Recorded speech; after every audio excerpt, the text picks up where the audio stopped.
Joe. Can you take us through the deal for Capo and what how that kind of sets up you guys for the rest of the season? Yeah, I mean, I'll go through everything there. I mean, I do want to start with just a thank you to Jake Middleton and just to reemphasize his story that he was a player who was a last round draft pick of a deep team and he wasn't signed, so he came to us on a tryout. And he played well, and he earned an American League contract, and went and played well in that Western Conference team we had a few years ago, and ended up earning an NHL contract, and spent lots of time, leadership, everything else in the American League, and worked his way up to the Sharks, and within the Sharks room, became a very valuable member of our team. It's like the consummate hockey story. Everybody here, as an organization, every single person on the staff and players thinks the world of Mids and just wants to really thank him for what he's done, and he'll be missed. And so we went into this deadline here not really going out and shopping him per se, but he was a player that teams wanted at the deadline. So like we said last week, I'll listen, and listened, and there were quite a few kind of toes in the water here with different things, and I really wanted something that, number one, it was kind of at a targeted position for us, and number two, that it's not necessarily too far out into the future, so that we can get some use moving forward, so that we're we don't take too much of a step back on there. And we actually got both, because if you line up Capo and Jake side by side, they're about the same age, about the same experience. They're both up and coming at their positions. And with us, you guys have all seen the issues we've had at times with injuries and things like that at goaltending.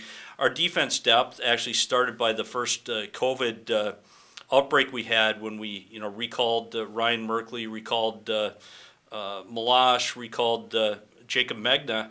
We found that the depth was very good, and at times when we're all healthy, it's 8-9, quality D, NHL type D, and so that's one position we have some strength at. So we looked at it. We don't have that depth at the goaltending position like this. So we took out of a little bit deeper group of D and went into a little lighter group of goaltending, and that really drove our decision. Can you say what the status is of Adin Hill? Obviously, he's out right now, and is he out long term, or what can you say about where he's at right now? Yeah, it's defined as day to day. It's nothing serious. It's more of a chronic type of thing that just trying to get over a hump with with this lower body injury, and so with that. You don't want to make something worse by just trying to rush it, so we're giving it the time it needs. And sometimes, we've seen we go in and we hope that everything's better, but what we don't want to do, it doesn't do us any good to try and push them into this, push them into playing, because it just, I guess if we're in a playoff situation, playoff series or something like that, you look at different measures, but on this, you certainly don't really want to take a step back, and so you want them to heal right and be 100%, and that's what we're trying to do with Adin. So I think it's a matter of days to a few weeks, of everything I know. So do you anticipate having, like, when Adin is healthy, having 3 goalies on the active roster? Could happen. Hasn't happened since January, and that was part of it. It could, but do I anticipate anything? I don't. All I know right now is since January we've had basically one of our big two out consistently, and it goes back to just the depth here. But the other thing about Capo, it wasn't anything just to address what's going on now with injuries. It's really about looking forward.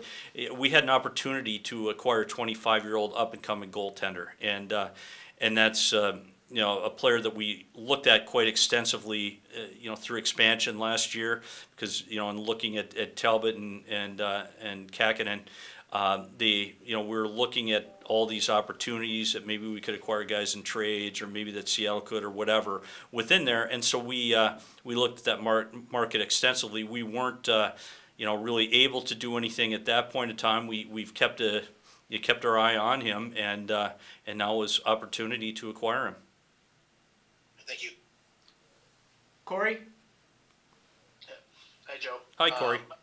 Do you anticipate going into next season with all three of these goalies on your roster? Do I anticipate? No, you rarely do with going into three goalies, but it's just an opportunity to kind of play out. This is we still have a quarter of the season left to play, and like a lot of other things that we have, things will be fluid in the summer. So it's at this position, at our group of forwards and our group of defensemen, there will be changes. I don't know exactly what they are, but that's I guess what we'll determine, number one, by watching players over the next quarter of the season, and number two, with opportunities that we may have in the summer. And you guys haven't signed Alex Barabanov, and he wasn't traded. I'm just wondering what you sort of see the future for him in San Jose. Yeah, I've attempted. I've been in contact with the agent. We have till July 13th to sign him. So it's looking at that, he's an important part of our team. He's scored well this year. So we're just kind of playing out the process. He hasn't played a lot of games in his NHL career, and we'll gather even more information over the next quarter of the season. So we're just continuing the process with him. We've been kicking tires with the agent for a little bit here, but there's no hurry on our part, and we want to keep this team going. Like I said, we're not looking just to unload players. We're looking to have a direction, and within the direction here is just to keep it going with him, keep kicking tires on what this could mean for the future.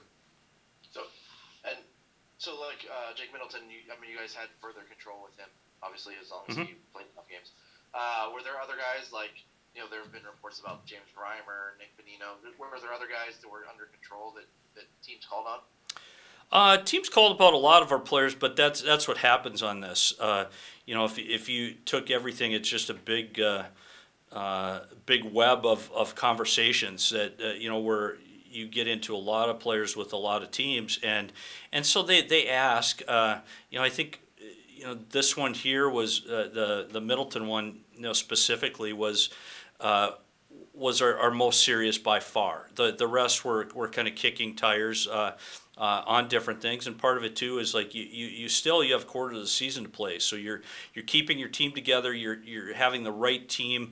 There's going to be some recalls here of a couple of guys from the minors, and they're going to come back in. They're going to have a little bit more opportunity to play, but they're going to have opportunity to play with some better players too that we have on the roster. So it's like a balance. We moved Andrew Cogliano, who I'd like to really thank as well. He's a consummate pro, and he's moving on to Colorado and into a situation. I talked to him. He's very happy. He's bittersweet. He really did enjoy his experience here, but he has the opportunity now to compete on one of the top contenders in the league, and go and get a cup and he's on an expiring contract. So that's one player we can.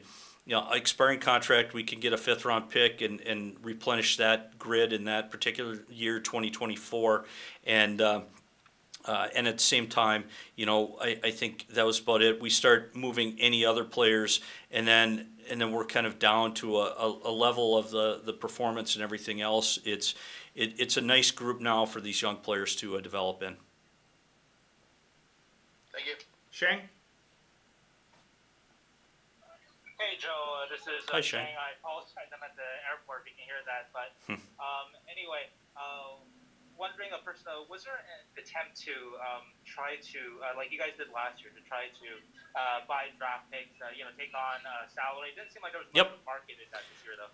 Yeah, it is. I haven't seen any yet, and then but there are still quite a few trades in the queue.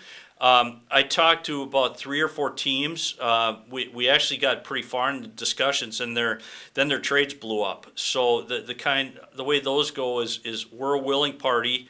we know what the market is. You know, the market, we've actually gotten a 4th round pick for a significant retention, and you know, I kind of said it's a 4, 5, 6 generally, depending on the significance of the retention as far as cash and cap and the market. And so, you know, I felt we were at a few good spots. I helped some teams, like I pre-agreed to a few retention deals, and their trades blew up. So that's what happened in my particular instance this year. Last year, you know, we ended up with 3, but on this year, you know, I had 3 or 4 that we prearranged, and all the deals blew up. So it'll be interesting to see if they come down as trades keep being announced.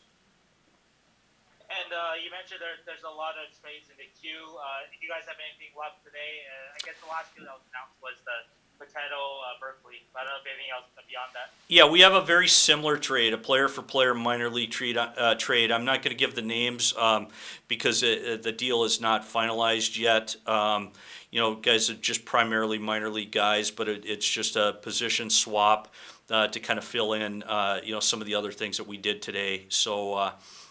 Just waiting for that, and they told me, you know, it'd be, I don't know, about half an hour ago, they said it'd be over an hour. So we're going to go out the airport and hopefully get that done. And but, you know, if I'm waiting here too, the rest of the league is on there. So they said they had quite a few deals.